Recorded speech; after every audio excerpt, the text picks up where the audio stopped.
Bonjour les fans de la course from all of us here at YOLO on YouTube. Please get all your friends to subscribe as this all helps with our advertising revenue.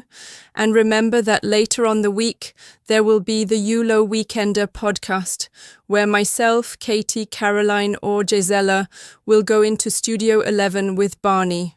There are two very important Group 1 races at Paris-Longchamp on Sunday, the Prix d'Ispahan and the Prix Vicomtesse Vigier, but I will speak more about that later on. Before then, very early on Sunday morning, the feature race at Sha Tin is the Champions and Chater Cup. Gisela has been talking over this race on the podcast this week, and she thinks that Voyage Bubble is going to be the one to follow, with William Haggis's Dubai Honour the one to chase him home. I think too that Voyage Bubble will be challenging Romantic Warrior for the title of Hong Kong's best horse at 10 furlongs next year. But can he see out this 12-furlong trip? Also, back home in France, the Group 3 Prix du Palais Royal can go to Beauvatier, who is easy to back at this level. He will be heading over to the Royal Ascot meeting after this, with entries Group 1 contests. Later on, the Prix Vicomtesse Vigier can go to Savannah's Knight, who returns to his best trip here. Sunday's nap goes in the Lanwade Stud Stakes, where Porta Fortuna, the outstanding filly of last year, is very hard to oppose, even against some race-fit rivals. She is a 4-time Group 1 winner and also very nearly won the 1,000 guineas at Newmarket last year, which just shows how deep her form is. Obviously, Porta Fortuna carries a penalty for that Group 1 form now into a Group 2, but I think she should be very hard to beat nonetheless.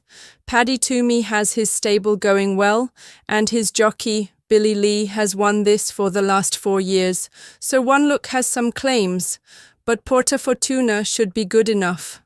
My next best is back in France, where this is a very, very good race, the Prix d'Ispahan, and I have to back André Fabre's Sosie, who is no surprise as the favourite this C. The Stars colt took the Prix Guineas here by a neck from Map of Stars, and although this race is 1 furlong shorter, he is probably too classy to let that be a negative. Maxime Gaillon on Sosie must look out for the fast-finishing Horizon Doré, while John and Thady Gosden's Sardinian Warrior is one that has improved a lot, winning the Queen Anne Stakes trial at Ascot last time out.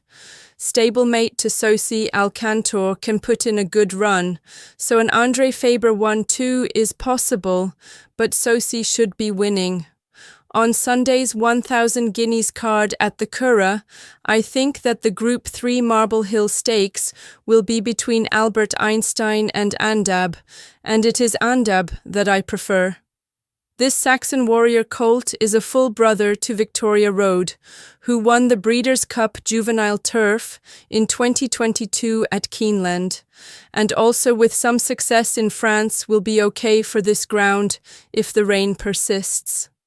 Albert Einstein, very much impressed on his debut, finishing over a length in front of Ger Lyon's Evening Blues, but has to come from a wider draw than Andab, and I think that can make the difference.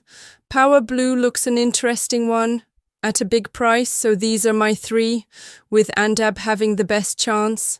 I do like White Birch for the Tattersalls Gold Cup. This is a very, very good race that has the very best middle-distance horses going for. This Group 1, Irish Derby winner Los Angeles, inflicted defeat on White Birch here, already this season over 10 furlongs, but this pair are so closely matched, White Birch could easily reverse those placings, especially with the extra half furlong.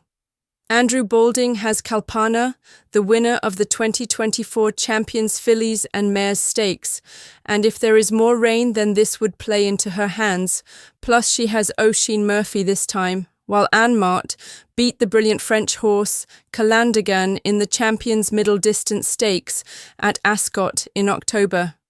This all adds up to a race of the highest quality, but White Birch here at the Curragh, over this trip, is the one I will back. The big one, the 1,000 guineas, can go to Lake Victoria. Unbeaten as a juvenile, Lake Victoria is going to be very hard to beat here. Aidan O'Brien did think she was slow to come to hand this year, and said as much before the 1,000 guineas at Newmarket, but I think that the performance was not that bad, though she was never going to win that classic. She must at least be entitled to come on for that run, and can turn the tables on both Flight and Simmering, with the better luck in the draw to come out of stall 3.